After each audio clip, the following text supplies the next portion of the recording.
ভার্সিটির প্রথম দিনের উত্তেজনা আর ভয় নিয়ে আয়ান মির্জা ভার্সিটির প্রধান ফটকের সামনে দাঁড়িয়ে আছে। চারপাশে নতুন বন্ধু বান্ধব সিনিয়রদের দলবদ্ধ আড্ডায় চলছিল। এত মানুষের ভিড়ে নিজেকে একটু হারিয়ে ফেলা মনে হচ্ছিল তার। এই যে ছোট ভাই, নতুন মনে হচ্ছে। একটা চড়া হাসির মুখ সামনে এসে দাঁড়ালো। কয়েকজন ছেলেকে নিয়ে দাঁড়িয়ে আছে একজন সিনিয়র ভাই। আয়ান একটু লজ্জা পেয়েই বলল। জি ভাই, আজ প্রথম দিন। তখন সিনিয়ররা একে অপরের দিকে তাকিয়ে হাসলো। এরপর নাবিল নামের একটি সিনিয়র ভাই এগিয়ে এসে তাকে কাঁধে হাত দিয়ে বলল। ও, তোমার নাম কি ছোট ভাই? আমি আয়ান মির্জা। বাহ, সুন্দর নাম তো। শোনো আয়ান, ভার্সিটিতে টিকতে হলে কিছু নিয়ম আছে, বুঝেছো? আয়ান একটু ঘাবড়ে গেল। এমনিতেই সে একটু সহজ সরল, তার মধ্যে প্রথম দিন ভয়ে কাঁপতে কাঁপতেই বলল। কি নিয়ম ভাই? সিনিয়রদের প্রতি সম্মান দেখাতে হবে, বিশেষ করে র্যাগিং নিতে হবে হাসি মুখে। তখন পাশে থাকা একজন মেয়ে হাত দিয়ে আয়নের কাঁধে চাপ দিল। এরপর বেশ চওড়া হাসি দিয়ে বলল। চল আমাদের সঙ্গে ছোট ভাই, তোর জন্য স্পেশাল গিফট আছে। আয়ান কিছু বোঝার আগেই ওরা ওকে টেনে একটা নিরিবিলি জায়গায় নিয়ে গেল। আয়ান বেশ ভয় পেয়ে গেল। তখন মেয়েটা তার সামনে দাঁড়িয়ে হাসতে হাসতে বলল। শোন, আমাদের সামনে দাঁড়িয়ে এক পায়ে লাফাতে লাফাতে বল, আমি ভার্সিটির সবচেয়ে বোকা ছেলে। আয়ান হতভম্ব হয়ে গেল। মেয়েটা কি বলে? মেয়েটার কথা শুনে ছেলেগুলো মেয়েটার সাথে তাল মিলিয়ে আয়ান ভয়ে ভয়ে তাদের দিকে তাকিয়ে বলল। কিন্তু ভাই, এটা তো। কিন্তু টিন্তু কিচ্ছু নেই, বল, নইলে আজকে তোর কলেজের জীবনের শেষ দিন বানিয়ে দিই। আয়ান বুঝতে পারল এটা মজা নয়, ও সত্যিই বিপদে পড়েছে। সে ভয়ে ভয়ে নিজের পা তুলে ফেলল। এখন কিছু বলতে যাবে, ঠিক তখনই হঠাৎ করে পিছন থেকে একটা কঠিন নারী কণ্ঠ শোনা গেল। এই থামো। সবাই চমকে পিছনে তাকালো। একজন লম্বা সুন্দরী মেয়ে সামনে এসে দাঁড়িয়েছে। পরনে একদমই সাদামাটা মার্জিত একটি শাড়ি, চোখে মুখে স্পষ্ট কঠোরতা। মেয়েটা রেগে ছেলে মেয়েগুলোর দিকে তাকিয়ে বলল। নাবিল, ছায়া, আরাফ, তোমরা কি জানো না জুনিয়রদের র্যাগিং করা এই ভার্সিটির নিয়ম বিরোধী? তখন একজন সিনিয়র মুখ কুঁচকে বলল। ওহ ম্যাডাম, এটা তো শুধু মজা করার জন্য করছিলাম। মেয়েটির চোখ চকচক করলো। তার চোখে মুখে যেন রাগ স্পষ্ট। সে ছেলেটার দিকে তাকিয়ে রাগী কণ্ঠে বলল। নাবিল, কিসের মজার কথা বলছো? এই ছেলেটার মুখের দিকে তাকাও, তোমার কি মনে হয় ও মজা পাচ্ছে? আয়ান এখনো কিং কর্তব্যবিমূঢ় হয়ে দাঁড়িয়েছিল। মেয়েটি এবার ওর দিকে তাকিয়ে বলল। তুমি ঠিক আছো? আয়ান হ্যাঁ বোধ মাথা নাড়ালো। মেয়েটি তখন সিনিয়রদের দিকে ফিরে বলল। তোমরা সবাই এখান থেকে বেরিয়ে যাও। আর যদি কোনো দিন কাউকে র্যাগিং করতে দেখি তাহলে ভিসি স্যারের কাছে তোমাদের নামে রিপোর্ট করব। সিনিয়ররা মুখ বিকৃত করে চলে গেল। আয়ান মেয়েটার দিকে তাকিয়ে কৃতজ্ঞ গলায় বলল। আপনাকে ধন্যবাদ ম্যাডাম। মেয়েটি এবার ওর দিকে তাকালো। এরপর হালকা হেসে বলল। ধন্যবাদ দেওয়ার প্রয়োজন নেই। তোমার নাম কি? আমি আয়ান মির্জা। মেয়েটি একটু হাসলো। এরপর কাঁধে ঝুলানো ব্যাগটা টেনে কাঁধের উপরে ঠিক মতো সেট করে আয়নার দিকে তাকিয়ে হালকা হেসে বলল। আমার নাম ঈশা চৌধুরী। আমি এই ভার্সিটির ইংরেজি বিভাগের লেকচারার। মেয়েটার কথা শুনে আয়ান অবাক হয়ে তাকালো। এরপর নিজেকে ঠিক করে নিয়ে ভয়ে ভয়ে বলল। আপনি শিক্ষক? হ্যাঁ, তুমি কি ভেবেছিলে? ঈশা মুচকে হাসলো। ছেলেটার মুখে কেমন জানি এক অদ্ভুত সরলতা। ঈশা খানিকটা সময় থেমে হালকা হেসে বলল। না মানে, এত কম বয়সে? কেন, তোমার কি ধারণা কম বয়সের শিক্ষকরা শিক্ষক হতে পারে না? ঈশার কথায় আয়ান লজ্জা পেয়ে চুপ করে গেল। ঈশা আবারও বলল। তুমি খুব সহজ সরল মনে হচ্ছে। ভার্সিটি জীবন সহজ নয় আয়ান, এখানে বুদ্ধিমান হতে হয়, নয়তো সবাই তোমার সরলতা নিয়ে মজা করবে। ঈশার কথায় আয়ান মাথা নিচু করল। সবাই বলে সে নাকি বোকা, অথচ সে উপলব্ধি করতে পারে না। সে খানিকটা শ্বাস ফেলে বলল। আমি চেষ্টা করব ম্যাডাম। ঈশা আয়ানের দিকে তাকিয়ে থাকলো কিছুক্ষণ, তারপর বলল। ঠিক আছে, এবার যাও, ক্লাস মিস করো না। এই প্রথম দিনের দেখা, কিন্তু আয়ান জানতো না এই কঠোর অথচ কোমল হৃদয়ের মেয়েটি একদিন ওর জীবনের সবচেয়ে বড় অধ্যায় হয়ে উঠবে। কলেজে প্রথম দিনের অস্বস্তিকর ঘটনাগুলো ভুলে যেতে চাইছিল আয়ান, কিন্তু ঈশা ম্যাডামের কথাগুলো বারবার কানে বাজছিল। তুমি খুব সহজ সরল। ভার্সিটি জীবন সহজ না আয়ান, এখানে বুদ্ধিমান হতে হয়, নয়তো সবাই তোমার সরলতা নিয়ে মজা করবে। এই কথাগুলো আয়ানের মনে এক অদ্ভুত প্রভাব ফেলেছিল। ঈশার কঠোর ব্যবহারের সত্ত্বেও ওর মধ্যে একটা মায়া ছিল, একটা আন্তরিকতা ছিল।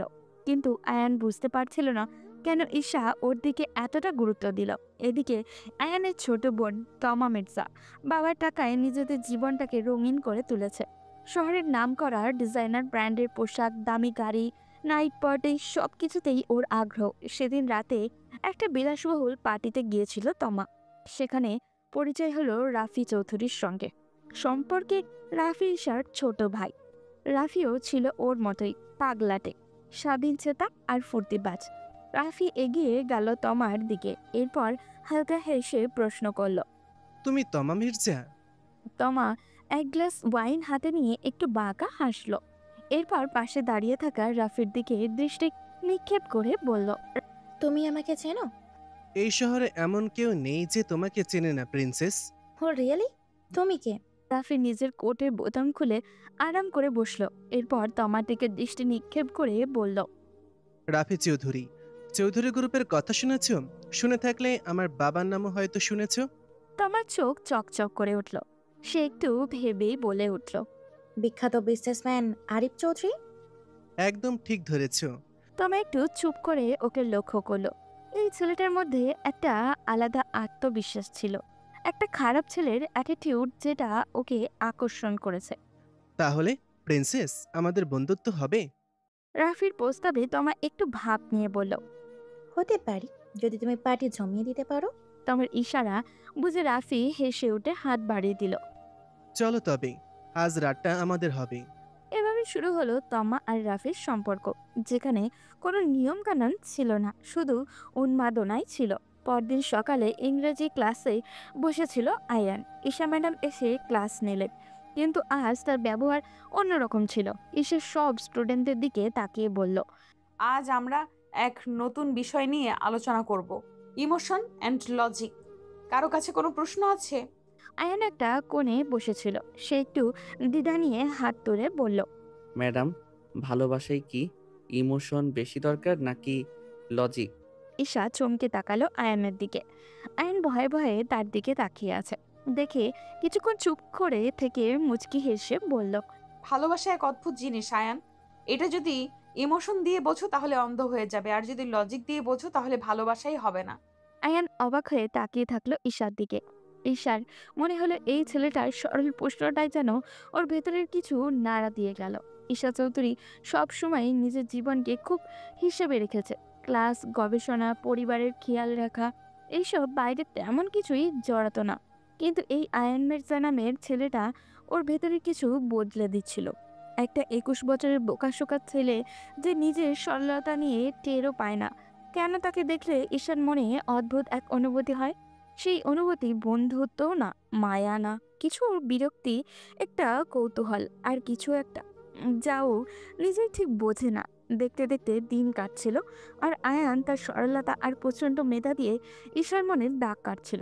এই তো সেদিন সকাল থেকে আকাশ কালো করে ঝড়ের ইঙ্গিত দিচ্ছিল। ভার্সিটির ক্লাস শেষ না হতেই বৃষ্টি নামলো। আয়ান ছাতা আনেনি। বিশাল ভার্সিটির গেটের সামনে দাঁড়িয়ে ঝাপসা বৃষ্টির দিকে তাকিয়েছিল। এমন সময় পেছন থেকে ঈশার কণ্ঠ শুনতে পেল। একা একা কি ভাবছো আয়ান? আয়ান চমকে পেছনে তাকালো। ঈশা ম্যাডাম ছাতা হাতে দাঁড়িয়ে, চোখে সেই চিরচেনা কঠোর দৃষ্টি। আয়ান হালকা হাসার চেষ্টা করে বলল, কিছু না ম্যাডাম, ছাতা আনিনি, তাই ভাবছি কখন বৃষ্টি কমবে। আয়ানের এই কথা বলতে গিয়েও যেন গলা শুকিয়ে যাচ্ছিল, যা দেখে ঈশার বড্ড হাসি পাচ্ছিল। ঈশা ভ্রুকুচকে তাকিয়ে বলল, তুমি এত বোকা কেন আয়ান? জি, আমাকে কিছু বললেন? তুমি জানো না ফেব্রুয়ারি মার্চের সময় হঠাৎ বৃষ্টি হতে পারে? আগে থেকে ছাতা আনতে পারতে না? আমি আসলে তেমন কিছু ভাবিনি। ঈশার বিরক্তির সঙ্গে দীর্ঘশ্বাসও ফেলল। তোমাকে আসলেই চালাক হতে হবে। তারপর হঠাৎ করে ঈশা নিজের ছাতাটা আয়ানের হাতে ধরিয়ে দিয়ে বলল, এই নাও, বাসায় যাও, আমি গাড়ি দিয়ে যাচ্ছি, আমার ছাতা লাগবে না।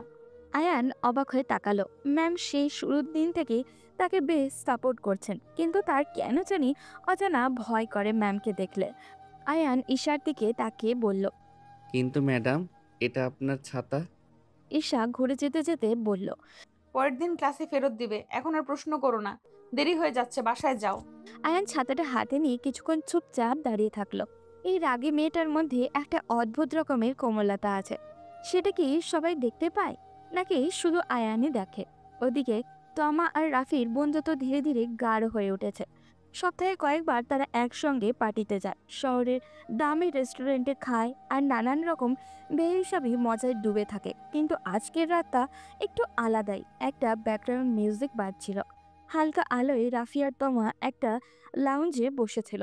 তখন রাফি তমাকে প্রশ্ন করলো, আচ্ছা তমা, তুমি কখনো কারো প্রেমে পড়েছো? প্রেম? হুম, হাসালে রাফি, ওসব আমার জন্য না। আমিও ভাবতাম আমার জন্য প্রেম না, কিন্তু এখন মনে হয় কি মনে হয়? এটা আমার জন্য না হলেও হয়তো তোমার জন্য হতে পারে। রাফি একটু হেসেই বলল। তমা কিছু বলল না, শুধু রাফির চোখের দিকে তাকিয়ে রইল। ওর বুকের ভেতরে হালকা কিছু একটা কাঁপলো। কি অদ্ভুত মায়া আছে ছেলেটার মধ্যে। তমা নিজেও জানে না তার এই সম্পর্কের মানে কি বা কারণ কি। সে শুধু এতে জানে রাফি তার এই উদ্ভট জীবনের একটু ছায়া, যেখানে সে মানসিক শান্তি পায়। ওদিকে আয়ান নিজের মতো করে ইউনিভার্সিটিতে লাইফে অভ্যস্ত হওয়ার চেষ্টা করছিল। সময়ও কাটছিল বেশ দ্রুত গতিতে, কিন্তু ওর সরলতা আর বোকাশোকা স্বভাবের কারণে প্রায় নানান ধরনের বিপাকে পড়তে হতো। কিন্তু আজকের সন্ধ্যাটা ছিল সম্পূর্ণ অন্যরকম। আয়ান, বাবা তোমাকে ডাকছে। তমা দরজার সামনে দাঁড়িয়ে বিরক্তিকর গলায় বলল কথাটা। আয়ান বই থেকে চোখ সরিয়ে বলল, কেন ডাকছে একটু দেখে আয়। আমি কি তোমার সেক্রেটারি নাকি? নিজে গিয়ে দেখো। আয়ান কোনো রকমের শার্ট গায়ে দিয়ে নিচে নামলো। ড্রয়িং রুমে গিয়ে দেখে তার বাবা রফিক মির্জা একটা সিগারেট ধরিয়ে বসে আছেন, আর তার পাশে এক মাঝবয়সী ভদ্রলোক আর একটা মেয়ে বসে আছে। ভদ্রলোক মাথায় টাক পরা, কিন্তু চোখে মুখে দ্রুততার ছাপ স্পষ্ট, আর মেয়েটা অতিরিক্ত সাজগোজ করা, বেশ উগ্র স্বভাবের মনে হলো আয়ানের কাছে। রফিক মির্জা আয়ানকে দেখে বললেন, এসো আয়ান, পরিচিত হও, উনি রাকিব সাহেব, আমার ঘনিষ্ঠ বন্ধু, আর এটা ওনার মেয়ে সাইরা। আয়ান ভদ্রতার খাতিরে মাথা নাড়িয়ে বলল, আসসালামু আলাইকুম আঙ্কেল, ভালো আছেন? রাকিব সাহেব কিছু বলতে যাবেন তার আগেই তার মেয়ে সাইরা একটা রহস্যময় হাসি দিয়ে বলল। আমার কিন্তু তোমাকে খুব ভালো লেগেছে আয়ান। আয়ান মোটেও এমন লাগাম ছাড়া কথা শুনে একটু অস্বস্তি অনুভব করলো। রাকিব সাহেব হেসে বললেন, আসলে আয়ান, আমরা শুধু এখানে আড্ডা দিতে আসিনি, একটা গুরুত্বপূর্ণ আলোচনা আছে। আয়ান কিছু বুঝলো না, চুপচাপ তার বাবার দিকে তাকালো। রফিক মির্জা সিগারেট হাতে নিয়ে বললেন, তোমার জন্য একটা বিয়ের প্রস্তাব এসেছে আয়ান। সাইরাকে আমি ছোটবেলা থেকেই চিনি, ও তোমার জন্য পারফেক্ট ম্যাচ। আয়ানের মাথায় যেন বজ্রপাত হলো। এটা কি বলছে তার বাবা? সে এখন কিছুতেই বিয়ে করতে পারবে না, আর এই মেয়েকে তো কখনোই না। যে মেয়ে প্রথম দেখায় মুরব্বীদের সামনে এমন লাগামহীন কথা বলতে পারে, সে সে পরে না জানি কি করবে। তাই আয়ান সরাসরি বলল, বিয়ে? আমি এখনই বিয়ে করতে চাই না বাবা। আয়ানের কথায় রাকিব সাহেব একটু হেসেই বললেন, তোমার বাবা আর আমার দীর্ঘদিনের বন্ধুত্ব, আমাদের পরিবারের সম্পর্ক যদি আত্মীয়তায় গাঁথা হয়, তাহলে এটা দুপক্ষের জন্যই ভালো হবে আয়ান। আয়ান কি জবাব দিবে ভেবে পারছে না। তখন সাইরা তার সামনে এসে কানের কাছে মুখ নিয়ে ফিস ফিস করে বলল, তোমার বাবা তো বললেন তুমি একটু বোকাশোকা, কিন্তু আমার তো তোমাকে বেশ আকর্ষণীয় লাগছে। তখন আয়ানের বাবা আর রাকিব সাহেব মিলে জোর করে দুজনকে আলাদা কথা বলার জন্য পাঠালেন। আয়ান সায়রাকে নিজের রুমে নিয়ে গেল। সায়রা আয়ানের দিকে তাকিয়ে ধীরে ধীরে বলল, আয়ান, তুমি কি জানো, আমার কিন্তু ভালো ছেলেদের পছন্দ না, আমি খারাপ ছেলেদের বেশি পছন্দ করি। আয়ান হতভম্ব হয়ে গেল। এই মেয়েটার কি মাথায় কোনো সমস্যা আছে, নাকি শুরু থেকে কেমন অদ্ভুত ব্যবহার করছে। আয়ান তখন সায়রার দিকে তাকিয়ে অবাক হয়ে বলল, আপনি ঠিক কি বলতে চাইছেন আমি বুঝিনি। সায়রা একটা চোরা হাসি দিয়ে বলল, আমার জন্য একজন স্বামী না, একজন অ্যাডভেঞ্চারের পার্টনার দরকার। আমি যে আমার হাজবেন্ড রাতে শহর ঘুরবে আমার সঙ্গে, দামি হোটেলে রাত কাটাবে, আর স্রেফ বউ নয়, আমাকে অন্যভাবে খুশি রাখতে পারবে। তুমি কি তেমন কিছু পারবে আয়ান? আয়ানের মুখ গম্ভীর হয়ে গেল। এই মেয়েটা কি তাকে নোংরা কোনো ইঙ্গিত দিচ্ছে? কিন্তু আয়ান জানতো তার বাবা চাইবেন এই বিয়েটা হোক। মেয়েটির এমন কথা তার বাবাকে বললেও তার বাবা বিশ্বাসই করতে চাইবে না। এরপর আয়ান কোনো মতে 2-3 মিনিট রুমে কাটিয়ে বেরিয়ে গেল। সায়রার কথাগুলো আয়ানের কানেই বাজছিল। তুমি কি আমাকে অন্যভাবে খুশি রাখতে পারবে আয়ান? এটা কেমন ধরনের প্রস্তাব? আয়ান প্রচণ্ড অস্বস্তিতে পড়ে গিয়েছিল। তার বাবা যে তাকে বিয়ের জন্য চাপ দেবেন সেটা সে আন্দাজ করেছিল, কিন্তু এই মেয়েটার ভাবভঙ্গি একদমই স্বাভাবিক ছিল না। খাবার শেষে চা নিয়ে সবাই সোফায় বসেছেন। তখন রাকিব সাহেব গম্ভীর কণ্ঠে বললেন, আয়ান, এই বিয়েটা শুধু তোমার জন্য না, আমাদের দুই পরিবারের জন্যও দরকার। তোমার বাবা চান তুমি সায়রার সঙ্গে সংসার করো। আয়ান কিছু বলতে যাবে তার আগে রফিক মির্জা একটা শ্বাস ছেড়ে বললেন, আমি চাই তুমি রাজি হও আয়ান। তুমি কি বুঝতে পারছো এটা আমাদের পরিবারের জন্য কতটা গুরুত্বপূর্ণ? সারা জীবন বাবার মুখের শব্দে না করা আয়ান আজ বাবার উপরে চরম বিরক্ত। সে উঠে দাঁড়িয়ে বলল, বাবা, আমি এখনই বিয়ে করতে চাই না। আর করলেও আমি এমন কাউকে বিয়ে করতে পারবো না যার চিন্তা ভাবনা আমার মতো না, যেখানে প্রেম ভালোবাসা কিচ্ছু থাকবে না। আয়নের কথায় সবাই চমকে গেল। সায়রা একটা কৌতুক মিশ্রিত হাসি দিয়ে আয়নের সাথে কাঁধে হাত রেখে বলল, ওফ আয়ান, তুমি তো ভীষণ বোরিং। তুমি কি আসলেই জানো প্রেম কাকে বলে? প্রেম মানে আমার এইসব ফালতু বিষয় নয়। আমি আমার জীবন সঙ্গীর মধ্যে সততা আর ভালোবাসা খুঁজি, দেহ সুখ নয়। আয়নের এমন অস্বাভাবিক ব্যবহারে রফিক মির্জা এবার বেশ চটে গেলেন। গলা শক্ত করে বললেন, যা বললাম তা মেনে নাও। এটা শুধু তোমার সিদ্ধান্ত না, পুরো পরিবারের ব্যাপার। আয়ানের রাগ হতে লাগলো, কিন্তু সেটা প্রকাশ করলো না। সবার সামনে বাবার মুখের উপর কথা বলতে চায় না সে, তাই চুপচাপ উঠে চলে গেল নিজের রুমে। এরপর রফিক মির্জা আশ্বস্ত করলেন তার বন্ধুকে যে তিনি আয়ানকে রাজি করাবেন। এরপর তারা বেরিয়ে গেলেন। অন্যদিকে তমা আর রাফির জীবন সম্পূর্ণ অন্য গতিতে গিয়ে চলছিল। সেদিন রাতের এক পার্টিতে তমা একটা দামি ওয়াইনের গ্লাস হাতে নিয়ে বসেছিল। রাফি পাশেই ছিল, চোখে সেই চিরচেনা আত্মবিশ্বাসী দৃষ্টি। রাফি জানতো আয়ানের ব্যাপারে এবং তমাও রাফির পুরো পরিবারের সবার ব্যাপারে খুব ভালো করে জানতো। রাফি মুচকি হেসে তমাকে বলল, আচ্ছা, তোমার ভাই কি জানে তুমি এইভাবে রাত কাটাও? তমা কাঁধ ঝাঁকালো। এরপর রাফির দিকে তাকিয়ে বলল, শোনো রাফি, আমি আমার জীবনে কাউকে হস্তক্ষেপ করতে দিই না, সেটা আমার বাবা হোক বা ভাই। আমার লাইফ আমি কাটাবো। তবে তুমি কি জানো তোমার বোন ভার্সিটিতে একটা বোকাশোকা ছেলেকে পছন্দ করেছে? সত্যি? হিসাবও প্রেমে পড়েছে? হয়তো, কিন্তু সে সেটা স্বীকার করবে না। আমার একটা ফ্রেন্ড ওই ভার্সিটিতে পড়াশোনা করে, সে ওই দিন পার্টিতে বললো কথাটা। যাক, এসব বাদ দাও, পার্টি এনজয় করো। রাফি এবার গম্ভীরভাবে তমার দিকে তাকায়। মেয়েটা কেমন জানি ছন্ন ছাড়া, হয়তো পরিবারের চাপে তার উপর নেই, তাই স্বাধীন জীবন কাটাতে কাটাতে একটু বেশি স্বাধীন হয়ে গেছে। রাফি ওয়াইনের গ্লাসে একটা চুমুক দিয়ে তমাকে প্রশ্ন করল, আচ্ছা তমা, সেদিন বলেছিলে তোমার ভয় হয়েছে, এটা কেন? আমাদের সম্পর্ক যে একদিন সত্যি হয়ে যাবে এটা ভেবে? তমা মুখ ফিরিয়ে নিল। ও জানতো রাফির সঙ্গে কাটানো প্রতিটি মুহূর্তই ওর কাছে সত্যি হয়ে উঠেছে, কিন্তু রাফি কি কখনো সিরিয়াস হবে? ওর মনে এরকম ভয় কাজ করছিল বেশ কয়েকদিন ধরে। পরদিন সকালবেলা ক্লাস শুরু হবার কিছুক্ষণ আগেই ভার্সিটির ক্যাম্পাসে হাঁটছিল আয়ান। মাথা নিচু করে হাঁটছিল বলে বুঝতে পারেনি সামনে কে দাঁড়িয়ে আছে। এই বোকা ছেলে, কোথায় যাচ্ছ? হঠাৎ পরিচিত রাগী গলাটি শুনে থমকে গেল আয়ান। চোখ তুলে তাকাতেই চোখ পড়ল ঈশা ম্যাডাম দাঁড়িয়ে আছে, হাতে কয়েকটা বই। তার চোখ মুখে সেই চিরচেনা কঠোরতা, কিন্তু কণ্ঠস্বরে যেন কোথাও মৃদু এক কোমলতা লুকিয়েছিল। আয়ান ধীর পায়ে সামনে গিয়ে বলল, ম্যাডাম, আমি তো ক্লাসে যাচ্ছি। এটা ক্লাসে যাওয়ার সময়? এখনো 30 মিনিট বাকি ক্লাসের। আয়ান মুচকি হাসলো। মানে আমি কি বেশি আগেই চলে এসেছি ম্যাম? হ্যাঁ, বেশি আগে।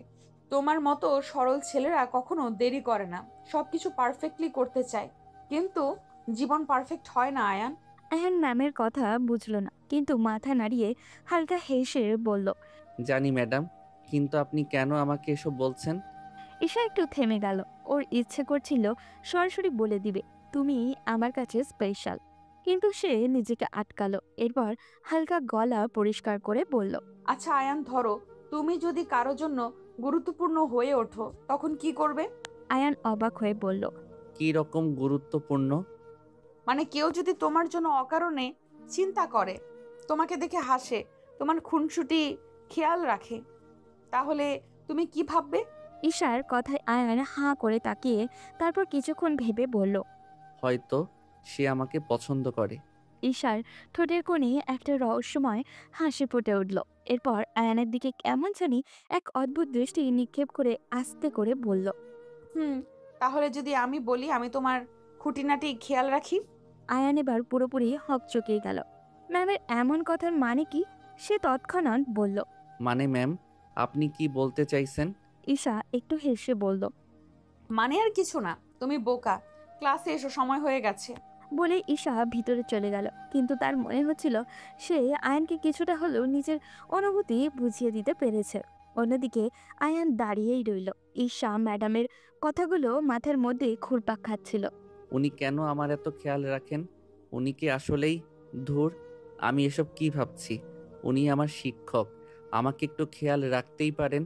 এই চিন্তাটা মাথা থেকে সরিয়ে সে ক্লাসে ঢুকে গেল। ঘটনা ক্লাসে শেষ হওয়ার পর আয়ান ক্যাম্পাসের লাইব্রেরিতেই বসেছিল। মাথায় হাজারটা চিন্তা করছিল। সাইরার অদ্ভুত প্রস্তাব, বাবার চাপ আর ঈশার আজকের কথাগুলো। ঈশা কি সত্যিই ওর প্রতি আলাদা কিছু অনুভব করে, নাকি সে শুধু ওকে প্রোটেক্ট করতেই চায়? তবে এত চিন্তার মধ্যে ঈশার উপস্থিতি যেন সব কিছু অন্যরকম করে দেয়। এই আয়ান, কথাটা শুনে চমকে উঠল সে। চোখ উঠিয়ে তাকাতেই দেখল ঈশা ম্যাডাম একদম সামনে দাঁড়িয়ে। চোখ মুখে সেই পরিচিতি কঠোরতা থাকলেও ঠোঁটের কোণে যেন এক ধরনের মিষ্টি হাসি লেগে আছে। একা একা কি ভাবছো? আমি কি অনুমান করতে পারি? আয়ান ভ্রু কুঁচকে বলল, আপনার অনুমান হয়তো ভুল হবে। ও, আমি তো জানতাম না যে তুমি এত রহস্যময়। আমি রহস্যময়ী নই ম্যাডাম, আমি শুধু একটু বিভ্রান্ত। তা তোমার বিভ্রান্তের কারণ কি আমি? ঈশা সোজাসুজি প্রশ্ন করল। আয়ান একটু চুপ করে রইল, তারপর আস্তে করে বলল, হয়তো, হয়তো না। আচ্ছা, আমি যদি বলি তুমি আমার বিশেষ ছাত্র? মানে? মানে অন্য ছাত্রদের মতো তোমাকে দেখি না আমি। তোমার বোকাশোকা স্বভাব, তোমার মেধা সবকিছু আলাদা। তোমার খেয়াল রাখার ইচ্ছে হয়। আয়ান কিছু বলতে চাচ্ছিল, কিন্তু ঈশা তার দিকে এক দৃষ্টিতে তাকিয়ে বলল, আর তাছাড়া আমি তো চেয়েছি তোমাকে একটু চালাক বানাতে, বুঝলে? এবার আয়নের মাথা আরো ঘুরপাক খেতে লাগলো। এদিকে তমা ও রাফি ধীরে ধীরে একে অপরের জীবনে অবিচ্ছেদ ও অংশ হয়ে উঠছিল। প্রথমে শুধু পার্টি, মদ, ফুর্তি ছিল তাদের সম্পর্কের কেন্দ্রবিন্দু, কিন্তু এখন তমা প্রথমবারের মতো অনুভব করছিল রাফির প্রতি ওর একটা টান তৈরি হয়েছে। একদিন রাতে তমা ও রাফি শহরের এক দামি ক্লাবে বসেছিল। তখন তমা হঠাৎ করে রাফির হাত ধরে বলে উঠল, আচ্ছা রাফি, তুমি কি কখনো জীবন নিয়ে সিরিয়াস হবে? তমার কথার মর্ম রাফি হয়তো বুঝতে পারল।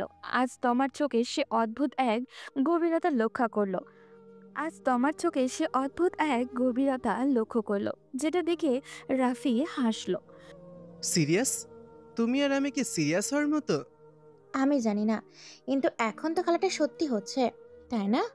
রাফি এবার একটু গম্ভীরভাবেই তমার চোখের দিকে তাকালো। এরপর সন্দিহান সুরে বলল, তুমি কি আমাকে ভালোবাসতে শুরু করেছো তমা?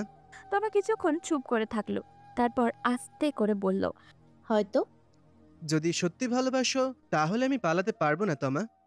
তমা কিছু বলল না, শুধু হাতটা আর শক্ত করে ধরল। এদিকে সাইরা ধীরে ধীরে বুঝতে পারছিল আয়ান তাকে এড়িয়ে চলার কারণ শুধু তার নিজস্ব অনাগ্রহ নয়, বরং অন্য কিছু। তাই সে সিদ্ধান্ত নিল আজ সে আয়ানের ভার্সিটিতে আয়ানকে ফলো করতে করতে যাবে। আয়ান লাইব্রেরিতে বসেই ছিল আর দূর থেকে সাইরা দেখছিল। তার চোখে পড়ল ঈশা এসে আয়ানের পাশেই বসেছে, হাসি মুখে কিছু বলছেও। আয়ানের এই নরম রূপ তো সে কখনো দেখেনি। তাকে স্বাভাবিকের চেয়ে বেশি স্বাচ্ছন্দ্য দেখাচ্ছিল। তখন সাইরা মনে মনে ভাবল, ও, তো এই মেয়েটাই মূল কারণ। সাইরার রাগে গা জ্বলে যাচ্ছিল। আয়ান তাকে পাত্তা দেয় না, অথচ এই মেয়ের সামনে বসে হাসাহাসি করছে। সে জানতো আয়ান সহজ সরল, তাহলে ঈশা কি ইচ্ছা করেই আয়ানকে নিজের দিকে টানছে?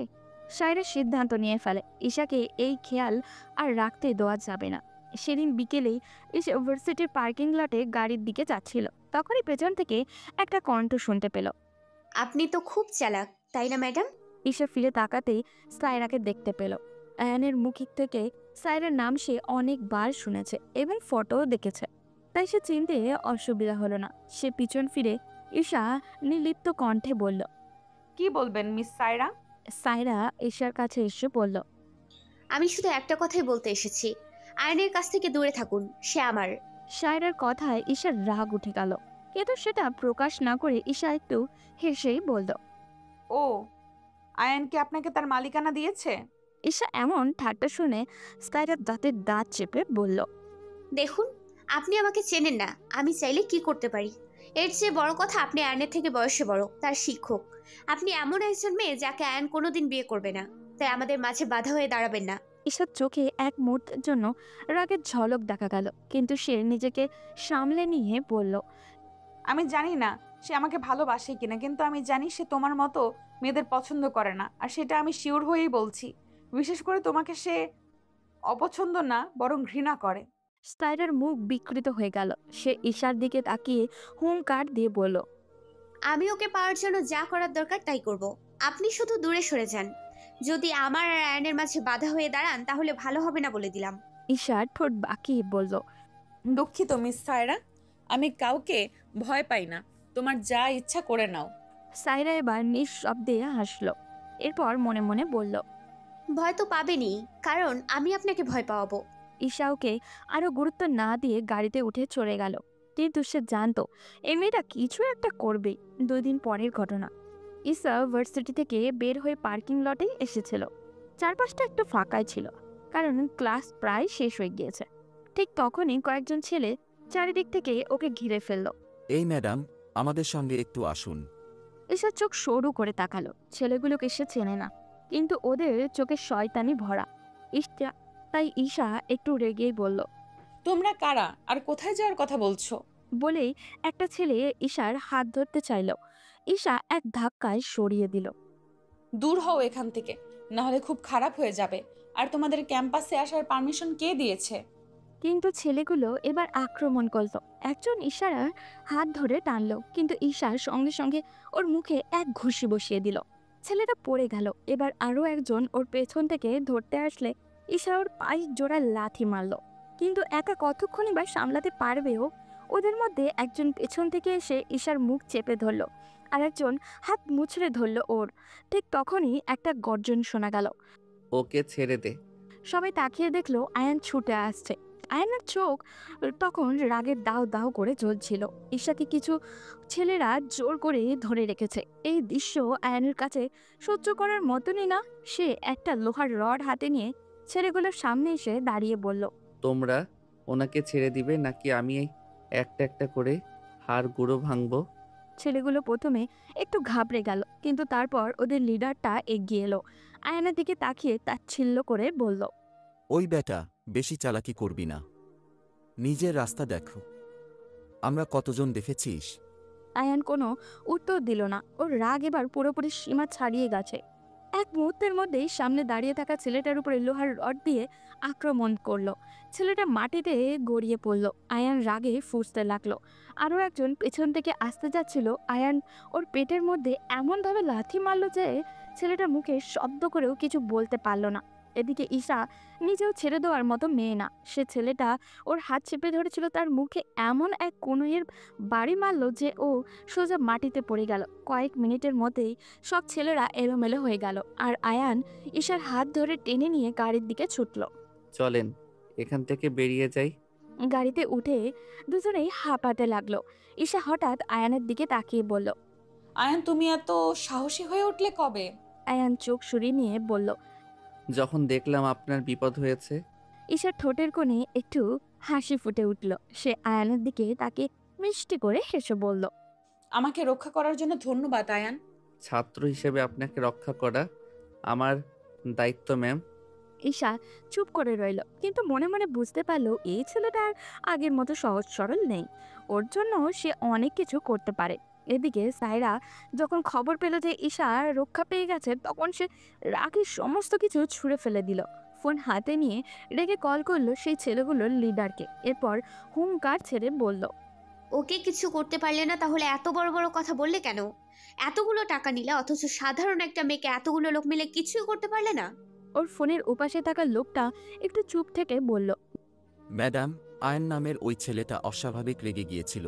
একটা লোহার রড নিয়ে এসে কাউকে দাঁড়াতে দেয়নি। আপনি নিজেই তা বলেছিলেন যাতে ছেলেটার গায়ে হাত না তুলি। হয়েছে হয়েছে, তোমরা কি এমন কাজের কাজ করতে তা আমার ভালো করে বোঝা হয়ে গেছে। এখন কত অজুহাত বের করবে? বলে সাইরা রেগে ফোন রেখে দিল।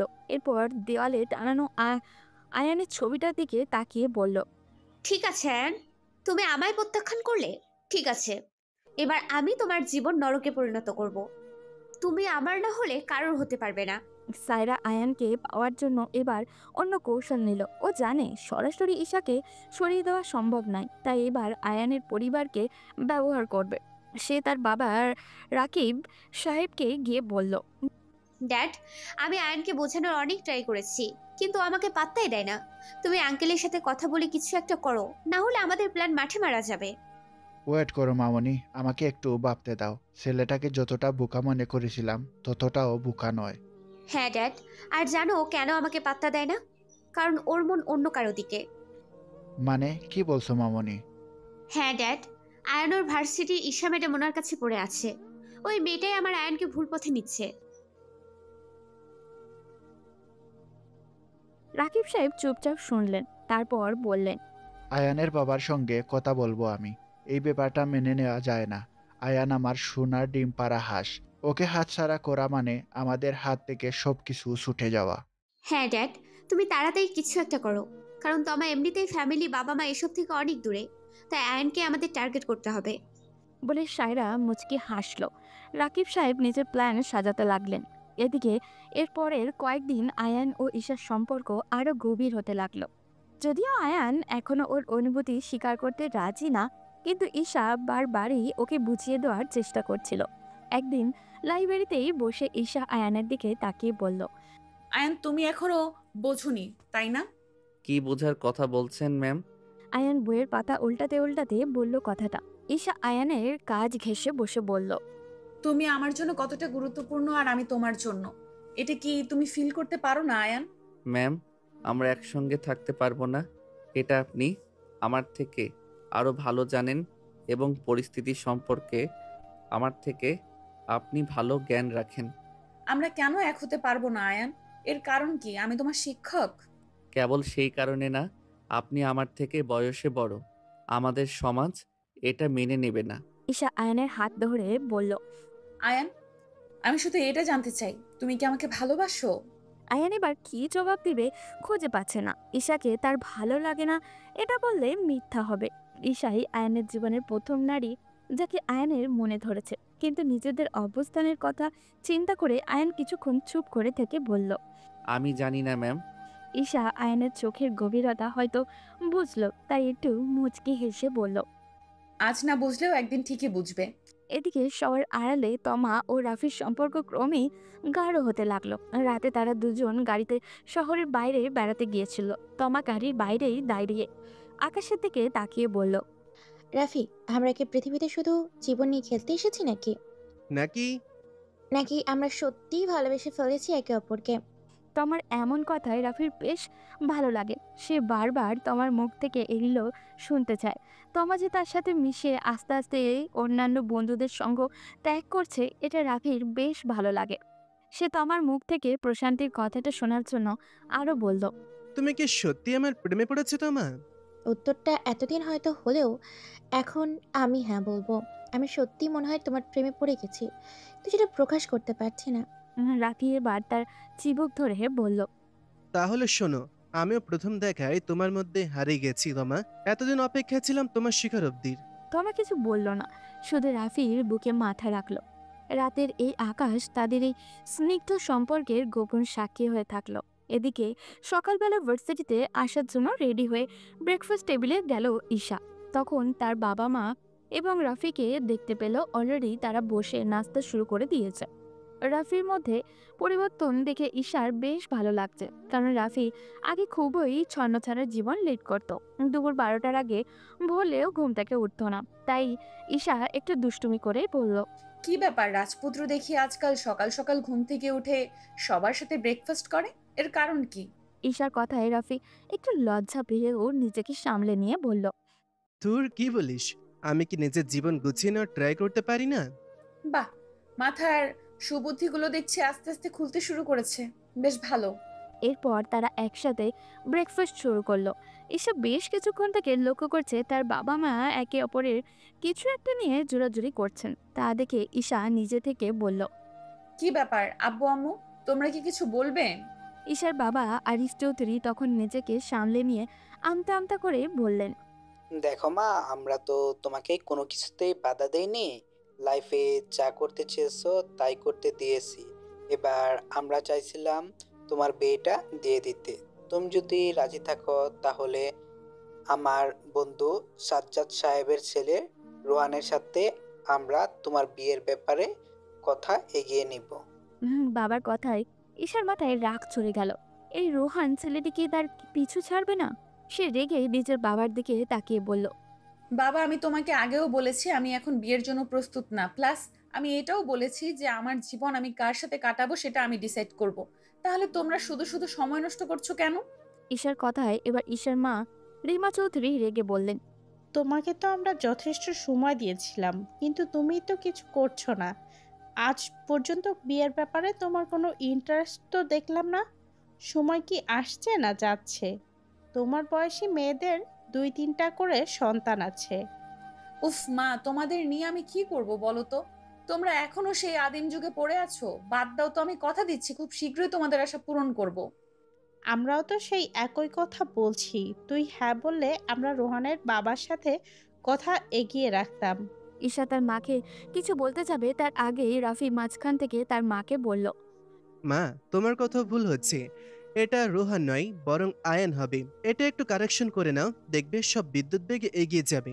রাফির কথায় ঈশা হা হয়ে গেল। সে রাফির দিকে তাকিয়ে দেখে রাফি দুষ্টু কেমন হাসছে। তখন রিমা চৌধুরী অবাক হয়ে বললেন, তুই এসব কি বলছিস রুহু? রোহানের নাম আবার আয়ান কোন দিন হলো? হো মা, তোমাকে নিয়ে আর পারলাম না। রোহানের নাম রোহানি আছে, আমি সেটা বললাম। সেটার বিস্তারিত তুমি তোমার মেয়ের কাছ থেকে শুনে নিও। আমি বরং যাই, একটু পর এখানে বোম ব্লাস্ট হবে। এসব আমি সামলাতে পারবো না। তবে ভালোই হবে মির্জা বাড়ির ছেলে যখন চৌধুরী বাড়ির মেয়ের সাথে করে। বলে রাফি চলে গেল। ঈশার বাবা মা দুজনই হতবাক হয়ে শুধু তাকিয়েছিলেন। তখন রিমা চৌধুরী বললেন, যা বাবা, তোদের আজকালকার ছেলে মেয়েদের কথার আগামাথা কোনো কিছুই আমি বুঝি না। সে আয়ান হোক আর রোহান হোক, বেঁচে থাকতে নিজের মেয়েকে একটা ভালো ছেলের হাতে তুলে দিয়ে যেতে পারলেই আমাদের শান্তি। বয়স তো আর কম হলো না, শরীরটা আগের মতো নেই। কোন দিন আমরা বুড়ো বুড়ি মরে যাই কে জানে। উফ মা, তোমাকে নিয়ে আর পারলাম না। থাকো, আমি গেলাম, আমার ক্লাস আছে। বলেই সে খাবার রেখে উঠে বেরিয়ে গেল। ভার্সিটিতে পৌঁছানোর পর ঈশার মন খারাপ ছিল। তার মায়ের কথাও সত্য, বয়স তো আর কম হলো না। তবে তার মেজাজ চূড়ান্তভাবে খারাপ হয়ে যায় যখন সে আয়ানকে ক্যাম্পাসের করিডোরে দাঁড়িয়ে এক মেয়ের সঙ্গে গল্প করতে দেখে। ঈশা কিছুক্ষণ দাঁড়িয়ে পর্যবেক্ষণ করলো। মেয়েটি আয়ানের দিকে হেসে হেসে কথা বলছে, আর আয়ানও কিছুটা লজ্জা পেয়েছে। কিন্তু ঈশার সহ্য হলো না এসব। সে রাগান্বিত ভঙ্গিতে সামনে গিয়ে বলল, আয়ান, তুমি কি করছো এখানে? আয়ান হতভম্ব হয়ে ঈশার দিকে তাকালো। ঈশার সেই চিরচেনা রাগী ফেসটা দিকে আমতা আমতা করে বলল, আমি ম্যাম শুধু গল্প করছিলাম। ঈশা ঠান্ডা গলায় বলল, এই মেয়েটার সাথে গল্প করতে এত মজা লাগছে যে হাসাহাসি করতে করতে গায়ে ঢলে পড়ছো? মেয়েটি ভ্যাবাচাকা খেয়ে তাকিয়ে রইল, কিন্তু ঈশা তাকে পাত্তাই দিল না। হঠাৎই ঈশা আয়ানের দিকে হাত টেনে ধরে বলল, আমার সাথে চলো। ম্যাম, কোথায় যাব? চলো বলেছি। ম্যাম, আপনি পাগল হয়ে গেছেন নাকি? এইভাবে আমাকে টেনে গাড়িতে তুললেন কেন? হ্যাঁ, তোমার জন্য আমি পাগল। এখন আর তোমাকে ছেড়ে দেব না, চিরদিনের জন্য আমার করে নিব। আয়ান অবাক হয়ে বলল, বলে গাড়ি দ্রুত গতিতে চালাতে শুরু করলো। আয়ান কিছু বুঝল না, তবে চুপ করে রইল। গাড়ি থামলো কাজী অফিসের সামনে। আয়ানকে টেনে গাড়ি থেকে নামিয়ে এসে কাজী অফিসের ভিতরে গেল। কোনো রকম চিন্তা ভাবনা না করেই বলল, কাজী সাহেব, আমরা বিয়ে করতে চাই। বিয়ে পড়ানো শুরু করেন। কাজী সাহেব কিছুটা অবাক হয়ে বললেন, আপনারা নিশ্চিত? হ্যাঁ, একদম নিশ্চিত। আর নিশ্চিত না হলে কি আপনার কাছে আসতাম? ঈশার এমন ভয়ঙ্কর চেহারা দেখে আয়ান অসহায়ের মতো বলল, ম্যাম, আপনি যেটা করছেন এটা তো পাগলামি। ঈশা চোখ রাঙিয়ে বলল, তুমি যদি না বলো তাহলে এখান থেকে বেরিয়ে গলায় দড়ি দেব। তুমি কি চাও আমি মারা যাই? আয়ান হতবাক হয়ে গেল। সে জানে ঈশা যা বলে তাই করে।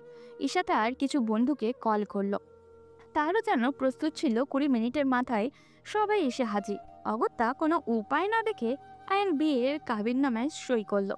কাজী সাহেব বিয়ে পড়িয়ে দিলেন, আর মুহূর্তের মধ্যেই ঈশা আয়ান স্বামী স্ত্রী হয়ে গেল। বিয়ের পরপরই ঈশা নিজের বাবাকে ফোন দিল।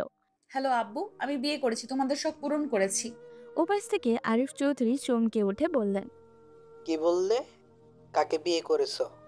বিখ্যাত ব্যবসায়ী রফিক মির্জার ছেলে আয়ান মির্জাকে। তুমি কি পাগল হয়েছো?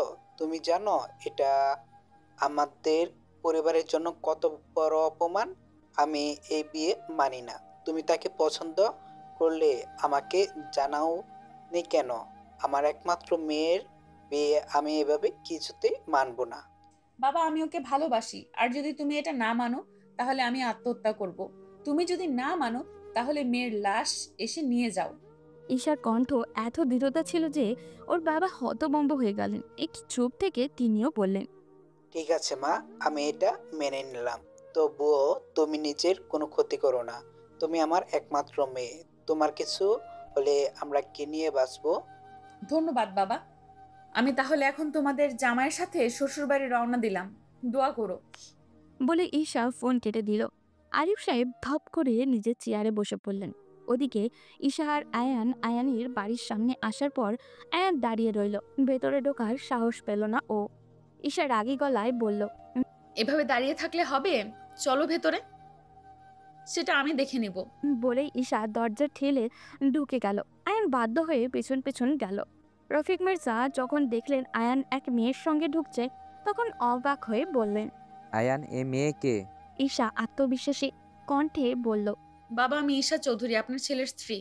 বিস্ফোরণ ঘটার মতো অবস্থা। রফিক মির্জা নিজের জায়গা ছেড়ে উঠে দাঁড়ালেন। এরপর রেগে তেড়ে এসে বললেন, কি বললে? তোমরা বিয়ে করেছো? হ্যাঁ, এবং এখন থেকে আমি এই বাড়ির বউ। রফিক মির্জা ক্রোধে কাঁপতে কাঁপতে বললেন, তুমি জানো এটা আমাদের পরিবারের জন্য কত বড় কলঙ্ক? আমার স্ট্যাটাস সম্পর্কে তোমার ধারণা আছে? ঈশা একদম ভয় পেল না। সে রফিক মির্জার কথার জবাবে বলল, আপনার ছেলে সুখে থাকলেই তো হলো, পরিবারের ইজ্জতের কথা বলছেন। আপনার ছেলের সুখ কি তার থেকে কম গুরুত্বপূর্ণ? বাক বিতণ্ডা চলতেই থাকলো। এই সময় দরজার সামনে দাঁড়িয়ে থাকা সাইরা পুরো ঘটনাটা দেখে গেল। তার মুখে অভিব্যক্ত অন্ধকার হয়ে গেল। সে মনে মনে বলল, এত সহজে তোমাদের সুখী হতে দেব না ঈশা। এবার তোমাদের জীবন নরকে পরিণত করব আমি। আমার কাছ থেকে আয়ানকে কেড়ে নেওয়ার ফল তোমাকে ভোগ করতেই হবে। ওদিকে রফিক মির্জা রেগে চিৎকার চেঁচামেচি শুরু করলেন, কিন্তু ঈশা সেটাকে পাত্তা না দিয়ে আয়ানকে টেনে নিয়ে রুমে চলে গেল। রাতের বেলা ঈশা আর আয়ান দুজনে যেন নতুন জীবনে পা দিল, কিন্তু আয়ান এখনো ঠিক মানিয়ে নিতে পারছিল না নিজেকে। রাতে যখন তারা একসাথে ঘরে ঢুকলো, আয়ান অস্বস্তিতে পড়ে গেল। আয়ান নার্ভাস কণ্ঠে বলল, ম্যাম, আমরা কি আলাদা ঘুমাতে পারি? ঈশা ভ্রু কুঁচকে বলল, মানে আমরা তো স্বামী স্ত্রী, আলাদা থাকার প্রশ্নই আসে না। মানে ম্যাম। ঈশা আয়ানার দিকে ধীরে ধীরে এগিয়ে এলো। আয়ান ভয়ে পিছনে যেতে লাগলো। তা দেখে ঈশা দুষ্ট হেসে বলল, তুমি কি এখনো ভয় পাচ্ছ আয়ান? ভয় না মানে আমি তো এসব বুঝি না। আয়ান মাথা নিচু করলো। ঈশা হাসলো। তারপর আয়ানের চিবুক ধরে বলল, তোমার কিছু বুঝতে হবে না, শুধু আমাকে বিশ্বাস করো, আমি সব ঠিক করে দিব। আয়ান কিছু বলতে পারলো না। ঈশা ধীরে ধীরে ওর কাছে এলো। আয়ানের চোখে চোখ রাখলো। আমি তোমার স্ত্রী আয়ান, তুমি কি আমাকে স্বীকার করো না? করব, কিন্তু তাহলে আর কোনো কিন্তু নয়, আজ থেকে তুমি শুধু আমার আয়ান। এই বলে ঈশা আয়ানকে শক্ত করে জড়িয়ে ধরল। আয়ানের বুকের ধুকপুকানি বেড়ে গেল। সে জানতো না কি করবে। ঈশা ওর ঠোঁটের কোণে মিষ্টি একটা চুমু দিল। তারপর ফিস ফিস করে বলল, আজ আমি তোমাকে আমার সমস্ত সংশয় থেকে মুক্তি দিব। তবে তাদের রাতটা কাটলো স্বপ্নের মতো। পরের দিন রাত গভীর। রাকেশ সাহেব নিজের বন্ধুর বিলাসবহুল বাড়ির গেস্ট রুমে বসে সিগারেট টানছেন, আর তার সামনে বসে আছে সায়রা। সায়রা ঠোঁট বাঁকিয়ে বলল, ড্যাড, তুমি বলেছিলে কাজটা খুব সহজ হবে, কিন্তু এখন তো দেখি ঈশা সব গুলিয়ে দিয়েছে। রাকিব সাহেবের চোখে মুখে রহস্য। তিনি ধীর গলায় বলল, সব ঠিক হয়ে যাবে সায়রা। আমি জানি রফিক মির্জার পুরো সম্পত্তি আয়ানের নামে, আর আয়ান যদি তোমাকে বিয়ে করে তাহলে সেই সম্পত্তির মালিক তুমিও হবে। একবার বিয়ে করে গেলে আমরা ধীরে ধীরে ওর বাবাকে সরিয়ে দিয়ে পুরো ব্যবসা দখলে নিতে পারবো। সায়রা চোখ সরু করে বলল, কিন্তু ড্যাড, এখন তো সে ঈশাকে বিয়ে করে নিয়েছে, কিভাবে আয়ানকে আমার করব? রাকিব সাহেব হেসে বললেন, আমি রফিক মির্জার সাথে কথা বলেছি, সে কখনো এই বিয়ে মানবে না। তার একটাই স্বপ্ন, তাকে সমাজে সম্মানজনকভাবে দেখতে হবে, আর তার ছেলে যেন তার কথা শুনে, আর তার সেই অহংকারের সুযোগটাই আমরা নেব। সায়রা একটু ভেবে বলল, তাহলে ড্যাড আমাকে এখন কি করতে হবে? তোমাকে আয়ানের সামনে নিজেকে দুর্বল মেয়ে হিসেবে উপস্থাপন করতে হবে। তোমাকে এমনভাবে নাটক করতে হবে যেন সে ভাবতে শুরু করে যে তুমি তার জন্য পাগল। তার বিয়ে হয়ে যাওয়ায় তুমি খাওয়া ঘুম সব ভুলে পাগল হয়ে গেছো। একবার সে একটু দুর্বল হলেই আমরা রফিক মির্জার প্রেসারে তাকে তোমার দিকে টেনে আনবো। সায়রার ঠোঁটের কোণে একটা শয়তানি মার্কা হাসি ফুটে উঠল। দারুণ ড্যাড, এবার তাহলে আয়ন শুধু আমার হবে। কিন্তু তারা বুঝতে পারেনি দরজার ওপাশে দাঁড়িয়ে একজন সব শুনছিল। ঈশা এসেছিল সায়রার সাথে কথা বলে সব মিটমাট করে সুন্দর একটা সমাধানের দিকে যেতে। কিন্তু এদের বাবা মেয়ের কথা শুনে সে আকাশ থেকে পড়ল। ঈশা মুখ শক্ত করে দাঁড়িয়েছিল। সে এক মুহূর্তে দেরি না করে ফোন বের করে সব রেকর্ড করতে লাগলো। এরপর হাততালি দিয়ে ঘরে প্রবেশ করতে করতে বলল, বাহ বাহ, তো তোমরা আয়ানকে ফাঁদে ফেলার এই বাপ বেটি মিলে এই পরিকল্পনা করছো, তাই তো? ঈশার কণ্ঠ শুনে সায়রা আর রাকিব সাহেব চমকে উঠল। সায়রা বসা থেকে দাঁড়িয়ে পড়ল। তুমি এখানে কি করছো? তোমাদের আসল রূপ দেখতে এসেছি। রাকিব সাহেব বুঝে গেল ঈশা তাদের প্ল্যান শুনে ফেলেছে, তাই সে ঈশার দিকে এগিয়ে এসে চোখ সরু করে বলল, তুমি যদি আমাদের ফাঁসানোর কথা ভেবে থাকো তাহলে ভুল করছো মিসেস ঈশা। ঈশা ভয় পেল না, বরং এক পা এগিয়ে এসে বলল, তোমরা যা করার চেষ্টা করছো সেটা সফল হতে দেব না আমি। আয়ন শুধু আমার, এবং আয়নের ফ্যামিলি আমার ফ্যামিলি। ঈশার চোখে আগুন দেখে সায়রার গলা শুকিয়ে গেল। ঈশা তাদের বাবা মেয়ের দিকে আঙুল তুলে বলল, নেহাত তোমরা আমার শ্বশুর মশাইয়ের অতিথি, না হলে এখনই ধাক্কা দিয়ে এই বাড়ি থেকে বের করে দিতাম। খুব সাবধান, আজকের পর থেকে এরকম জঘন্য পরিকল্পনার কথা চিন্তা করলেও তোমাদের বাবা মেয়ের জীবনের শেষ আমি দেখে ছাড়বো। বলে ঈশা নিজের রুমে চলে আসলো। সে ভেবেছিল হয়তো সায়রা আয়ানকে ভালোবাসে, তাই হয়তো পাগলামি করতে পারে, কিন্তু এরা তো টাকার লোভে এই বাড়িতে এসেছে। ঈশা রুমে বসে নিজের ফোনে রেকর্ড করা অডিও বারবার শুনছিল। তার রাগ যেন দাও দাও করে জ্বলছিল। ওদিকে সায়রা পুরো রাত তার বাবার সাথে বসে নতুন পরিকল্পনা করছিল। সায়রা রেগে তার বাবাকে বলল, ঈশাকে সরাতে হবে বাবা, এবার শুধু চালাকি করলে হবে না, এমন কিছু করতে হবে যাতে আয়ন নিজে ওই মেয়েকে ডিভোর্স দিয়ে আমাকে বিয়ে করতে রাজি হয়। রাকেশ সাহেব কিছুক্ষণ গভীরভাবে চিন্তা করলো, তারপর দ্রুত হাসি দিয়ে বলল, প্ল্যান পেয়ে গেছি। ঈশাকে সমাজের চোখে ছোট করতে হবে, এমন কিছু ঘটাবে যাতে সবাই মনে করে সে চরিত্রহীন নোংরা মেয়ে মানুষ। 2 দিন ভালো মতো কাটলো নানান ঝামেলায়।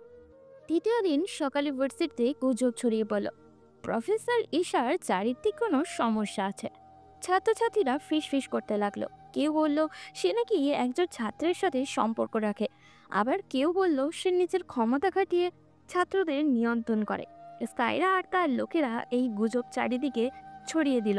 তবে চূড়ান্ত আঘাতটা আসলো তখন, যখন ভার্সিটির নোটিশ বোর্ডে কিছু এডিট করা ছবি ঝুলিয়ে দেওয়া হলো, যেখানে দেখানো হয়েছে ঈশা এক ছেলের সাথে ঘনিষ্ঠ অবস্থায়। পুরো ক্যাম্পাস জুড়ে হইচই পড়ে গেল। ছি, একজন শিক্ষকের এরকম ব্যবহার, এটা তো লজ্জাজনক। ঈশা ভার্সিটিতে প্রবেশ করে যখন এইসব শুনলো, তখন তার হাত পা কেমন জানি ঠান্ডা হয়ে গেল। অফিস রুমে অন্যান্য শিক্ষকরাও তার দিকে এমন অদ্ভুত দৃষ্টি দিয়ে তাকাচ্ছিল। ঈশা তখন সবার দিকে তাকিয়ে বলল, এই ছবিগুলো মিথ্যে, ফেক, কেউ ইচ্ছে করে এডিট করেছে। বিশ্বাস করুন আপনারা, এগুলো মিথ্যে। কিন্তু কেউ তার কথা বিশ্বাস করল না। ঈশার এক মুহূর্ত সেখানে না দাঁড়িয়ে কান্না করে বাসার দিকে রওনা দিল। কিন্তু ছাত্রদের মাঝে বিদ্রোহ শুরু হয়ে গেল। ভার্সিটির উচ্চপদস্থরা জরুরি মিটিংও ডাকলো। এদিকে আয়ান যখন এইসব শুনলো, তখন তার মস্তিষ্ক কাজ করছিল না। এটা কিভাবে সম্ভব? ঈশা কখনো এমন কিছু করতেই পারে না। তবে তার বাবা রফিক মির্জা এই সুযোগটাকে কাজে লাগাতে চাইল। আয়ান ড্রয়িং রুমেই বসেছিল, তখন ঈশা দৌড়ে বাসায় ঢুকলো। তাকে দেখে রফিক মির্জা নিজের ছেলেকে উদ্দেশ্য করে বলল, দেখলে তো, আমি আগেই বলেছিলাম এ মেয়ে তোমার জন্য মানানসই নয়, চরিত্রহীন মেয়ে একটা। ওকে এখনই আমার বাসা থেকে বের করো।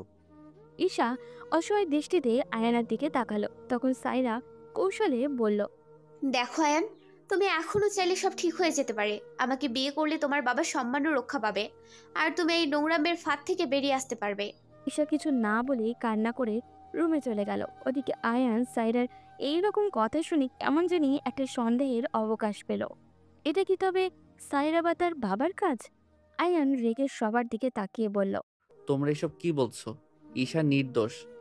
এসব বাজে কথা বন্ধ করো। আয়ানের মাথা কেমন ঝিমঝিম করছে। সে জানে না কি করবে ও। রেগে বাসা থেকে বেরিয়ে তার একটা বন্ধুর সাথে দেখা করলো। এরপর এই ছবির মূল কাহিনী বের করার জন্য রিকোয়েস্ট করলো। তখন তার বন্ধু আকাশ তাকে সান্ত্বনা দিয়ে বলল, আমি তোকে ছোটবেলা থেকেই চিনি আয়ান, তুই কোনো ভুল সিদ্ধান্ত নিতে পারিস না। আশা করব এখনো নিবি না। আর বাকি রইল ওই ফ্যাক ছবির ব্যাপারটা, আমি কালকের মধ্যেই লোক লাগিয়ে এর শুরু থেকে সব তোকে জানাবো। এটা করতে পারলে আমি তোর কাছে চিরকৃতজ্ঞ থাকব।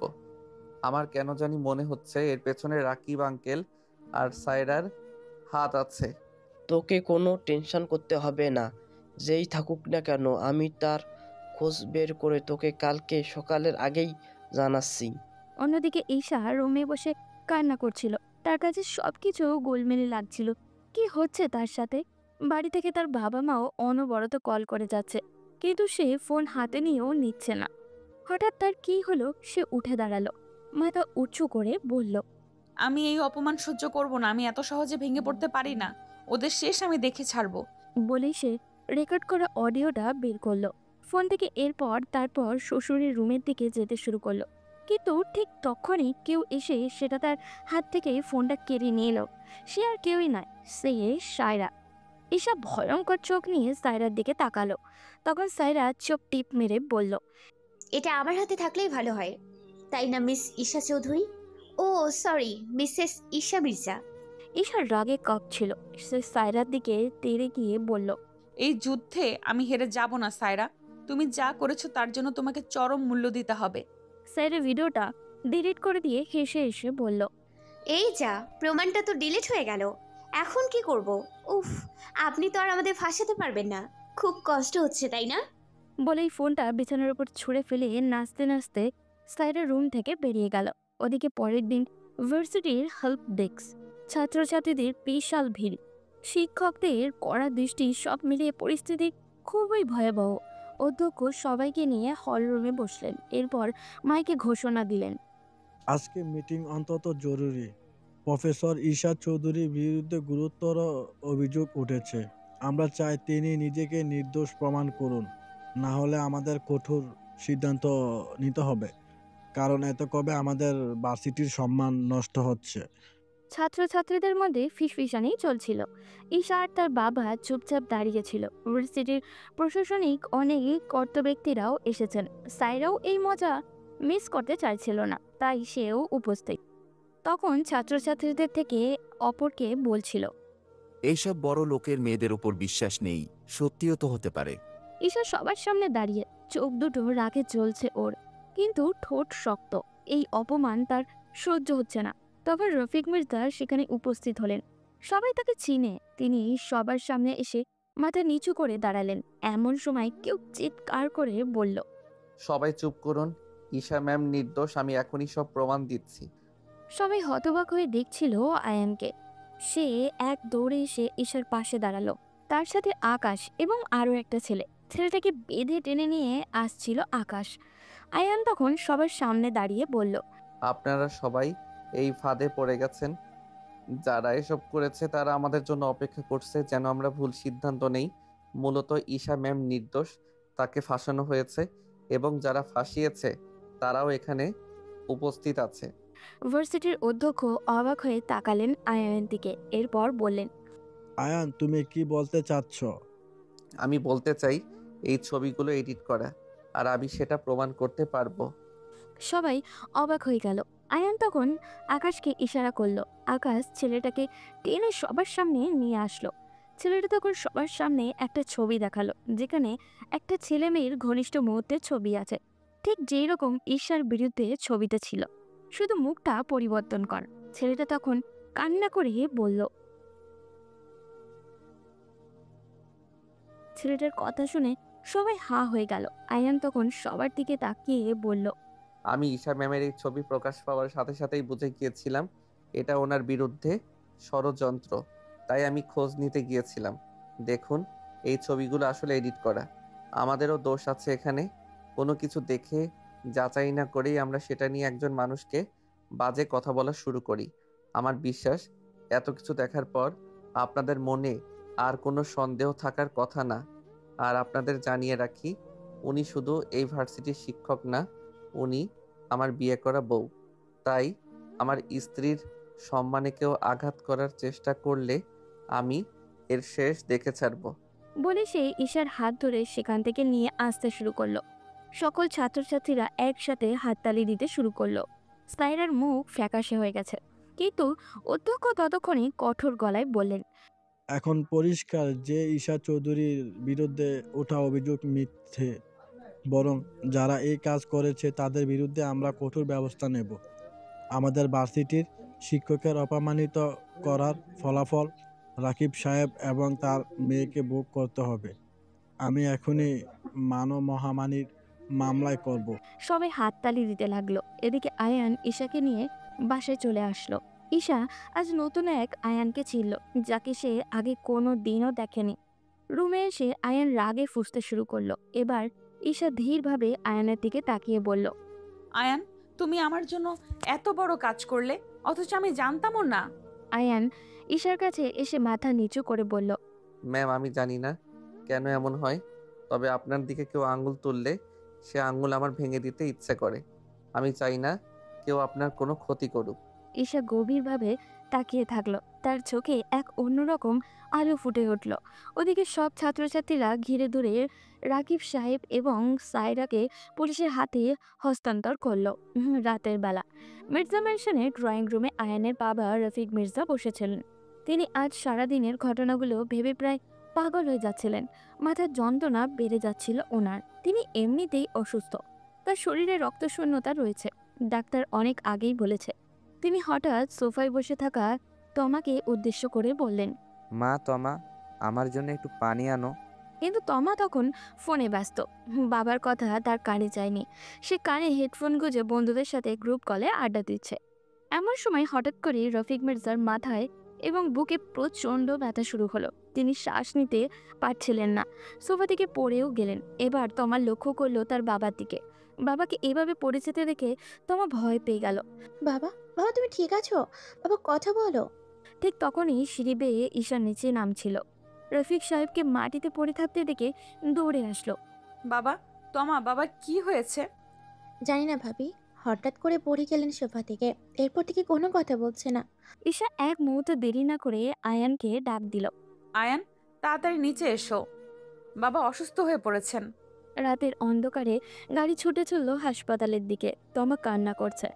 রফিক সাহেবকে এমার্জেন্সিতে নেওয়া হলো। ডাক্তাররা পরীক্ষা করে জানালেন রোগীর অবস্থা সংকটাপন্ন। শরীরে রক্ত শূন্যতা এবং তার মধ্যে অধিক প্রেশার নেওয়ায় সেন্সলেস হয়ে পড়েছেন তিনি। দ্রুত রক্তের প্রয়োজন। ডাক্তার রক্তের গ্রুপ চেক করে আয়ানের কাছে এসে বললেন, মিস্টার আয়ান, বি পজিটিভ রক্তের প্রয়োজন। অনেক রাত হয়ে গেছে, এখন পাওয়া কঠিন। পরিবারের কেউ কি দিতে পারবেন? আয়ান অসহায়ের মতো চারপাশে তাকালো। তার রক্তের গ্রুপ তো বি পজিটিভ না। ঠিক তখনই ঈশা এক ধাপ এগিয়ে এসে বলল, ডাক্তার, আমার রক্তের গ্রুপ বি পজিটিভ, আমি রক্ত দিব। তবুও আমার বাবাকে আপনি সুস্থ করে তুলুন। সবাই বিস্ময় তাকালো তার দিকে। ডাক্তার অনুমতি দেওয়ার পর ঈশা রক্ত দিতে চলে গেল। রক্ত দিয়ে আসার পর পুরো হাত ঈশা আর তমা আয়ানকে জড়িয়ে ধরে কেঁদেছে। সকাল 8টার দিকে রফিক মির্জা ধীরে ধীরে চোখ খুললেন। আয়ান, তমা আর ঈশা তার পাশে বসেছিল। আমি এখন কোথায়? আপনি এখন বিপদমুক্ত, কিন্তু আপনাকে আরও কিছুদিন বিশ্রামে থাকতে হবে মিস্টার মির্জা। আপনাকে আমি আগেও বলেছি, রক্তের প্রয়োজন আপনার। আপনি কখনো আমার কথায় পাত্তা দেননি। কাল রাতে যদি আপনার ছেলের বউ রক্ত না দিত, কি একটা অবস্থা হতো। এখন থেকে নিজের শরীরের প্রতি যত্নশীল হন। বলেই ডাক্তার বেরিয়ে গেলেন। রফিক মির্জার দৃষ্টি ঈশার দিকে গেল। তিনি ভাঙা গলায় বলেন, মা, তুমি আমার জন্য রক্ত দিয়েছো? ঈশা রফিক মির্জার কাছে গেল। এরপর মৃদু হেসে বলল, হ্যাঁ বাবা, আপনি তো শুধু আয়নের বাবা নন, আমারও বাবা। আপনার কিছু হয়ে গেলে আমরা তিনজন বাঁচতাম কি করে? রফিক মির্জার চোখে পানি চলে এলো। ঈশাকে করা অপমানের কথা মনে হতেই লজ্জায় চোখ বন্ধ করে নিলেন। এরপর আস্তে আস্তে বললেন, আমি তোমাকে ভুল বুঝেছিলাম মা। আমি মনে করেছিলাম তুমি আমার ছেলের জন্য সঠিক নও, কিন্তু আজ বুঝলাম তুমি ছাড়া আমার পরিবারকে কেউ আগলিয়ে রাখতে পারবে না। রফিক মির্জা ধীরে ধীরে হাত বাড়িয়ে ঈশার হাত ধরলেন। এরপর মাথা নাড়িয়ে বললেন, তোমার এই বুড়ো বাপটাকে ক্ষমা করো মা। তোমাকে না বুঝে অনেক বাজে কথা বলেছি। আয়ান অবাক হয়ে দেখছিল তার বাবার মতো মানুষও ক্ষমা চাইতে পারে। ঈশা তখন চোখের পানি লুকিয়ে রফিক মির্জাকে জড়িয়ে ধরে বললেন, বাবা, আমাকে কেন লজ্জায় ফেলছেন? আমাদের মাঝে কি ক্ষমার সম্পর্ক? আপনি আমাকে শাসন করবেন, মারবেন, যা ইচ্ছা করবেন, তবু ছেড়ে যায়েন না। এরপর সবাই কিছুক্ষণ কথা বলে বেরিয়ে আসলো। আয়ান আর ঈশা বারান্দায় দাঁড়িয়েছিল। তখন আয়ান কৃতজ্ঞতার সুরে বলল, ম্যাম, আপনার কাছে আমি চিরকৃতজ্ঞ। আপনি না থাকলে আজ আমার বাবাকে বাঁচানো সম্ভব হতো না। ঈশা ঠোঁট কামড়ে হেসে আয়ানের দিকে তাকিয়ে বলল, এই ম্যাম ডাকটা তুমি কখন ছাড়বে আয়ান? কেন ছাড়তে হবে? কারণ তুমি এখন আমার স্বামী। আয়ান লজ্জায় লাল হয়ে গেল। ঈশা ধীরে ধীরে আয়নের কাছে এসে গালে হাত রাখলো। আমার পাগলটা, আমি জানি তুমি আমাকে ভালোবাসো, কিন্তু তুমি মুখে বলো না কেন? আয়ান, ভালোবাসায় বয়সের কোনো বাধা নেই। আমি তোমাকে ভালোবাসি কারণ তুমি আমার জীবন। এই বলে ঈশা আয়নের কপালে আলতো করে একটা চুমু দিল। আয়ান এবার আর কিছু ভাবলো না। সে ঈশাকে শক্ত করে জড়িয়ে ধরল। আমি আপনাকে ভালোবাসি ঈশা, খুব ভালোবাসি। ঈশার চোখ ঝলমল করে উঠল। এটাই শুনতে চাইছিলাম বোকা। রফিক মির্জা সুস্থ হয়ে বাসায় ফেরার পরপরই আরিফ চৌধুরী তাদের দেখতে এলেন। দুই বেয়াই বসে গল্পই করছিলেন। তখন আরিফ সাহেব বললেন, রফিক ভাই, এখন কেমন লাগছে? আলহামদুলিল্লাহ, অনেক ভালো লাগছে আরিফ ভাই। তবে একটা ব্যাপার আপনার সাথে কথা বলতে চাই। বলুন, নিশ্চয়ই ভালো কিছু হবে। রফিক মির্জা একটু ইতস্তত করলেন, তারপর সরাসরি বলেই ফেললেন, আমার ছেলে রাফি আর আপনার মেয়ে তমা সম্পর্কে জড়িয়ে পড়েছে। গতকাল আমার মেয়ে কথাটা আমাকে বলেছিল। আমি চাচ্ছি আপনি যদি সম্মতি দেন তবে তাদের সম্পর্কটা পরিপূর্ণ রূপ দিতে পারি। আরিফ চৌধুরী কিছুক্ষণ চুপ করে থাকলেন, তারপর মৃদু হেসে বললেন, আমি জানতাম এই ব্যাপারটা একদিন সামনে আসবে। সত্যি বলতে রাফি, তোমার জন্য অনেক পরিবর্তন হয়েছে। আমি চাই না আমার ছেলে আগের মতো বেপরোয়া জীবনযাপন করুক। তোমার যদি ওকে সত্যি ভালোবেসে তাহলে আমার কোনো আপত্তি নেই। তমা আর রফি দরজার আড়াল থেকে সব শুনছিল। তমা উত্তেজনায় ফিস ফিস করে বলল, ওহ মাই গড, তোমার ড্যাড রাজি হয়ে গেল। আমার কি যে আনন্দ হচ্ছে। তারা না হয় রাজি হলো, তুমি কি প্রস্তুত আমার পাগলি? তোমার পাশে থাকার জন্য আমি সবসময় প্রস্তুত। পরদিন দুই পরিবার আনুষ্ঠানিকভাবে তমা আর রফির বিয়ের কথা পাকা করে ফেললেন। রাতে আয়ান নিজের ঘরেই বসে বই পড়ছিল। ঈশা ধীরে ধীরে এসে তার পাশে বসল। কি করছেন মশাই? এই তো বই পড়ছি। চোখ কি আজকাল পকেটে নিয়ে ঘোরেন? ওরে বাবা, কি তেজ কথাটা। আমার দিকে তাকিয়ে বলো তো। আয়ান ঈশার দিকে তাকালো, তারপর লজ্জায় মাথা নিচু করে বলল। ঈশা হেসে বলল, আরে তুমি এত ভয় পাও কেন? না কই, মানে আমি তো ভয় পাই না। তাহলে কি আমি তোমার কাছে আসতে পারি? আমার জানটাকে আদর করতে পারি? ঈশা আয়নের দিকে একটু একটু করে এগিয়ে এলো। আয়নের শ্বাস প্রশ্বাস দ্রুত ওঠানামা করতে লাগলো। ভয়ে ভয়ে বলল, ঈশা, এটা ঠিক না। কেন ঠিক না জান? তুমি কি আমার স্বামী নও? হ্যাঁ, কিন্তু আমার টাইম লাগবে, আমি এসব বুঝি না। ঈশা আয়নের মুখের কাছে মুখ নিয়ে বলল, জান, আমি আছি তো শোনার জন্য। আয়ন শিহরিত হয়ে উঠল।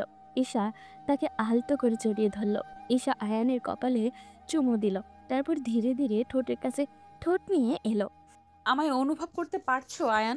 চাঁদের আলো ঘরে ছড়িয়ে পড়ল, আর তাদের মধ্যে দূরত্ব বলতে কিছুই রইল না। কয়েকদিন পর তমা আর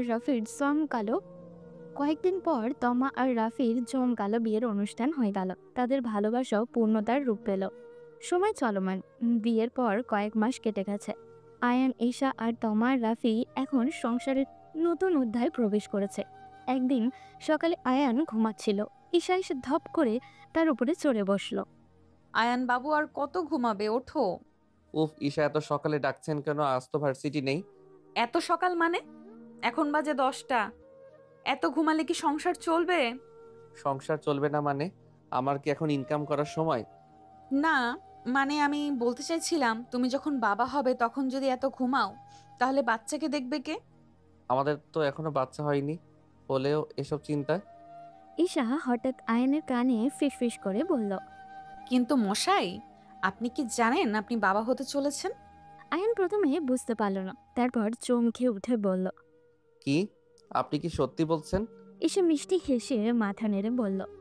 হুম, সত্যি মিস্টার, তুমি বাবা হতে চলেছ। আয়ান কিছুক্ষণের জন্য নিস্তব্ধ হয়ে গেল, তারপর ঈশাকে শক্ত করে জড়িয়ে ধরল। আমার বিশ্বাসই হচ্ছে না আমি বাবা হব। আয়ান ঈশার কপালে চুমু দিয়ে বলল। আপনার জন্য সব কিছু করতে পারি। ঈশা, আপনি জানেন না আমি আপনাকে কতটা ভালোবাসি। ঈশা চোখে পানি এসে গেল, সেও আয়ানকে শক্ত করে জড়িয়ে ধরে বলল। আমি জানি আয়ান, আর আমি তোমাকে নিজের জীবনের থেকেও বেশি ভালোবাসি। সব বাধা পেরিয়ে আয়ান আর ঈশার ভালোবাসা আজ পূর্ণতা পেয়েছে। তমা ও রাফির জীবনের সুখের পথেই এগোচ্ছে। ভালো থাকুক তাদের এই ভালোবাসা। আজ এই পর্যন্ত, দেখা হবে পরবর্তী কোনো গল্পতে। সেই পর্যন্ত সবাই ভালো থাকবে এবং সুস্থ থাকবেন।